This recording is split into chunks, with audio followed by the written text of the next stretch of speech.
Hello তো guys, WWE next event SummerSlam হতে কিন্তু আর মাত্র কিছুদিন বাকি। এবারের সামারস্ল্যামটা হতে যাচ্ছে অনেকটা স্পেশাল এবং অনেকটা ইন্টারেস্টিং। কি কি হতে চলেছে এবারের সামারস্ল্যামে চলুন দেখে নেওয়া যাক। ফার্স্টে কথা বলবো র ট্যাগ টিম চ্যাম্পিয়নশিপকে নিয়ে, যেটা কিনা ফিন বেলার, জেরি ম্যাকডোনা ভার্সেস টামা টোঙ্গা এবং কি টাঙ্গালোয়ার মধ্যকার একটা ম্যাচ। অবশ্যই গাইজ যদি এই ম্যাচটা হয় তাহলে কিন্তু ব্লাড লাইনের আন্ডারে এই ম্যাচটা হবে। সো গাইজ নো ডাউট এই ম্যাচটা কিন্তু ব্লাড লাইনের মেম্বাররাই জিততে চলেছে, কারণ সোলো সিকোয়াকে কিন্তু এখন রোমান রেন্সের মতো স্ট্রং দেখানো শুরু করে দিয়েছে ডাব্লিউডাব্লিউ। এই জন্যই কিন্তু তার যেসব মেম্বার আছে তাদেরকেও স্ট্রং দেখানোর জন্য তাদের হাতে টাইটেল দেওয়া হবে। সো গাইজ আমি আশা করছি ফিন বেলার খুব তাড়াতাড়ি এই টাইটেলটা হেরে যাক, কারণ ফিন বেলারকে কিন্তু এরকম টাইটেল নিয়ে মানায় না। আমি পার্সোনালি চাই ফিন বেলার খুব তাড়াতাড়ি আবার তার ডিমেন লোকে ফিরে আসুক এবং সে ওয়ার্ল্ড হেভিওয়েট চ্যাম্পিয়নশিপের দিকে চলে যাক। নেক্সট কথা বলবো আইসি চ্যাম্পিয়নশিপ ম্যাচটা নিয়ে, যেটা কিনা ব্রন ব্রেকার, ইলিজিয়া ড্রাগনো এবং কি সেমি জেনকার মধ্যকার একটা ম্যাচ। এখানেও কিন্তু গাইজ নতুন চ্যাম্পিয়ন হবে, যেটা কিনা ব্রন ব্রেকার। এর পিছিয়ে সোজা একটা রিজন আছে, সেটা হলো সেমি জেন কিন্তু খুব তাড়াতাড়ি ব্লাড লাইনের স্টোরিতে আবার ইনভলভ হবে। এই জন্যই কিন্তু সেমি জেনের কাছ থেকে টাইটেলটা নিয়ে ব্রন ব্রেকারকে দেওয়া হবে। এটা কিন্তু গাইজ অতটা খারাপ হবে না, কারণ ব্রন ব্রেকার কিন্তু একটা টাইটেল ডিজার্ভ করে।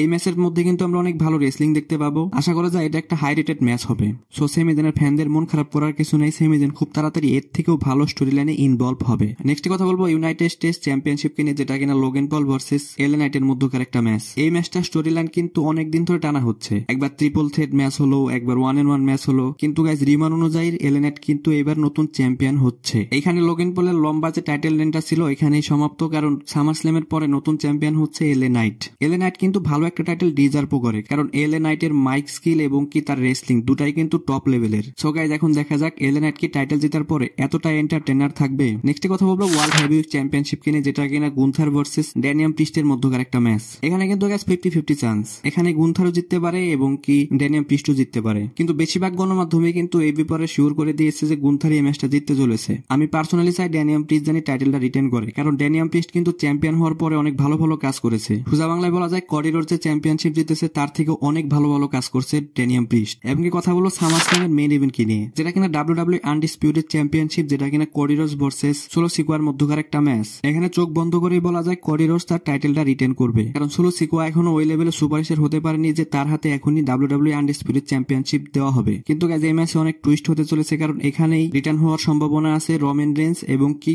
ব্রক লেসনারেরও। সো গাইজ এটা তো সময় বলে দেবে যে কি হবে, কিন্তু এটা শিওর যে করিডোর তার চ্যাম্পিয়নশিপটা রিটেন করবে। এখানে কোনো চান্স নাই সোলো সিকোয়া টাইটেলটা জেতার। সো গাইজ এই ভিডিওটা এই পর্যন্ত। রেসলিং সম্পর্কে সমস্ত নিউজ এবং আপডেট জানার জন্য আমার চ্যানেলের পাশেই থাকবেন। ধন্যবাদ।